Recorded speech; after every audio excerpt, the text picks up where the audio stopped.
Hindu calendar के अनुसार जीवित पुत्रिका व्रत अश्विन मास के कृष्ण पक्ष की अष्टमी तिथि को रखा जाता है।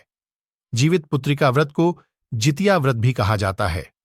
महिलाएं ये व्रत अपने बच्चों की समृद्धि, सुख शांति और उन्नत जीवन के लिए रखती हैं। यह सबसे कठिन उपवासों में से एक माना जाता है जो 3 दिन तक नियमों से चलता है। इस बार 6 अक्टूबर 2023 को जीवित पुत्रिका व्रत रखा जाएगा। इस दौरान जीमूत वाहन की विधि विधान से पूजा की जाती है। चलिए सबसे पहले जानते हैं जीवित पुत्रिका व्रत की पूजा विधि और महत्वपूर्ण नियम। ज्योतिषियों के अनुसार जीवित पुत्रिका व्रत के दिन महिलाएं जल्दी उठकर सूर्योदय से पहले स्नान करती हैं और फिर पूजा करती हैं। उसके बाद दिन भर निर्जला व्रत रखती हैं। उपवास के दूसरे दिन महिलाएं पारण करती हैं और सूर्य को अर्घ्य देने के बाद भोजन ग्रहण करती हैं। अष्टमी को प्रदोष काल में महिलाएं जीमूत वाहन की पूजा करती हैं। इसके लिए गाय के गोबर से पूजा स्थल साफ कर एक छोटा तालाब बनाया जाता है।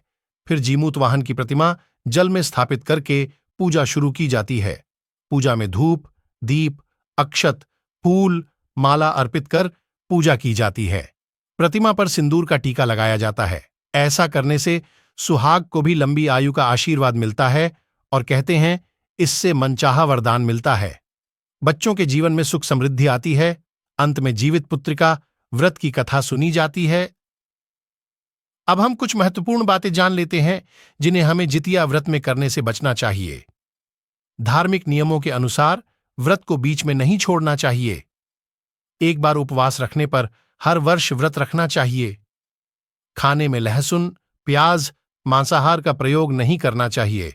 जैसा कि जीवित पुत्रिका व्रत निर्जल होता है, इसलिए जल की एक बूंद भी ग्रहण न करें। इस दौरान मन को शांत रखें और किसी से भी लड़ाई झगड़ा न करें। व्रत के सभी नियमों का पूरी तरह से पालन करें। इस तरह से यदि आप व्रत करेगी तो आपको व्रत का पूर्ण फल प्राप्त होगा। अब हम जान लेते हैं कि 6 अक्टूबर शुक्रवार को जितिया व्रत है और इस दिन बरियार के पौधे की ही पूजा की जाती है। ऐसे में सारी महिलाएं बरियार के पौधे की तलाश में रहती हैं कि कहीं मिल जाए, लेकिन ये पौधा इतना आसानी से हर जगह नहीं मिल पाता, इसलिए आप परेशान मत होइए। यदि बरियार का पौधा न मिल पाए तो कोई चिंता की बात नहीं है। आप बरियार के पौधे की जगह तुलसी की पूजा कर सकती है। सारे विधि विधान से इस तरह से पूजा करने से भी जितिया व्रत का पूर्ण फल मिलता है। यदि आपको हमारे द्वारा दी गई जानकारी उपयोगी लगी हो तो वीडियो को लाइक और चैनल को सब्सक्राइब करिए। धन्यवाद।